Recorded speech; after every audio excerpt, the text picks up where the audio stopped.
안녕하세요. 한국다양성연구소 김지학입니다. 오늘은 푸른아우성의 조윤숙 대표님을 모시고 장애인의 성과 인권에 대해서 이야기를 나눈 시간을 가지도록 하겠습니다. 먼저 선생님 소개 부탁드려도 네, 될까요? 안녕하세요. 반갑습니다. 저는 장애인 푸른아우성 대표를 맡고 있는 조윤숙이라고 하고요. 이번에 또 그리고 탈시설 장애인당이라고 창당을 하고 또 선언서도 내셨잖아요. 예. 그 얘기도 좀 잠깐 해주시겠어요? 일단 그거는 전국 장애인 차별철폐연대라는 큰 조직에서 장애인 당사자가 직접 정치를 한다. 네. 탈시설을 위해서 만든 정당입니다. 특별히 정당에 가입해서 활동하고 뭐 어디 출마하고 이게 정치가 아니라 삶 자체가 정치인 것 같아요. 네. 근데 특별히 정당 가입을 해서 정치를 하는 이유는 장애인성을 논하다 보니까 이동의 문제, 장애인성을 성적인 권리를 누리려면 나와야 되고 이동도 자유로워야 되고 여러 가지 제도적인 문제가 필요하겠더라고요. 그러려면 아래로부터의 운동도 필요하지만 위에서 정책적으로 법을 제도화하는 것도 중요하다고 생각해서 정치에 참여하게 됐습니다. 탈시설, 네. 시설에만 가둬놨기 때문에 그 안에서 무슨 일이 벌어질지 모르거든요. 인권에 대한 유린이나 또 성범죄, 특히 코로나 전염병 이런 것에 관련돼서 감염이 돼도 방치가 되고, 왜냐면 부모님들이 가족들이 버려진 분들이 시설에 있는 거기 때문에 부모조차 관심이 없는 경우가 많거든요. 어려운 질문일 수는 있는데 네. 이렇게 항상 일이 터지거나 관심이 딱 집중될 때만 집중되지 않습니까? 네. 그래서 이것도 코로나 때문에 탈시설이 중요하다. 시설의 거주자들이 훨씬 더 많이 위험하고 죽음을 맞이하고 있다. 이런 이야기들이 지금 나오고 있는데 이것이 코로나가 뭐 백신 때문에 종식이 되든 어쨌든 이제 좀 잠잠해질 때 잊혀지지 않고 정책으로 만들어지고 탈시설이 이 사회 문제로 모든 사람들이 인식하고 그 방향으로 나아갈 수 있게끔 하려면 어떤 방법들이 있을까요? 탈시설 문제는 솔직히 지금 코로나 이전에도 자립생활 운동이라는 것이 한 15년, 20년 정도 그렇죠. 우리나라에서 시작이 됐는데 인간답게 사는 것이 탈시설이거든요. 중요한 것은 어렸을 때부터 같이 사는 법을 배우는 것이 가장 중요하다고 생각합니다.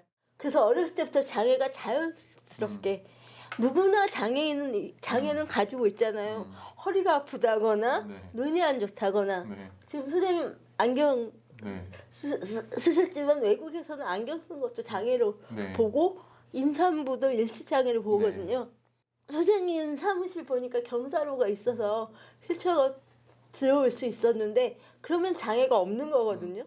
계단 있으면 못 올라가는 게 장애, 사회적인 장애거든요. 네. 그래서 그런 것들을 교육시키는 거, 어렸을 때부터 익숙하게 하는 것, 그게 바로 탈시설을 잊지 않게 하는 근본적인 방법이 아닐까 생각합니다.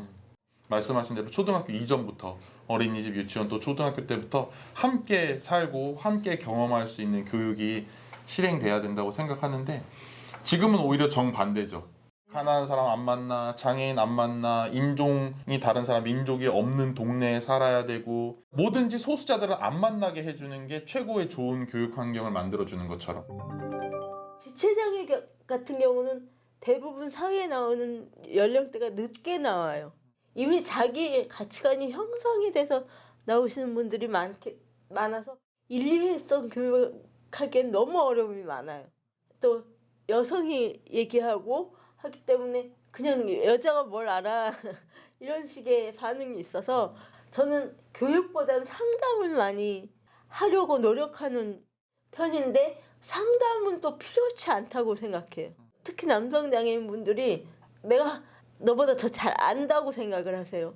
근데 성이라는 것이 다양해요. 성도 자기 정체성도 알아야 되고 전반적인 인생 상담 속에서 내 성 가치관을 찾아가는 그런 상담이 이루어져야 된다고 생각하고, 또 척수장애 같은 경우에는 중도장애인 분들이기 때문에 약물적인 의료적인 수술이 많이 필요하죠. 또는 결혼하시고 난 이후에 장애를 가지신 분들은 부부 상담이라든지 장애를 가진 이후에 장애를 받아들이는 것부터 시작해서 성교육으로 이어져야 되는 경우가 있죠.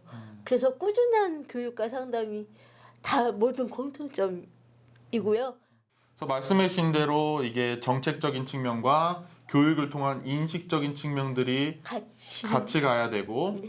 단기적인 일회성의 교육이 아니라 장기적으로 대화를 하면서 성상담 쪽으로 가야 된다고 해주셨는데 네네. 우리 사회가 그런 방향으로 가기 위해서 크게 바뀌어야 할 것들이 어떤 것들이 있을까요? 다양성 연구소에 와서 하는 얘기가 아니라 인권에 대한 존중이 다양성을 인정하는 데부터 시작하지 않을까라고 생각을 해요.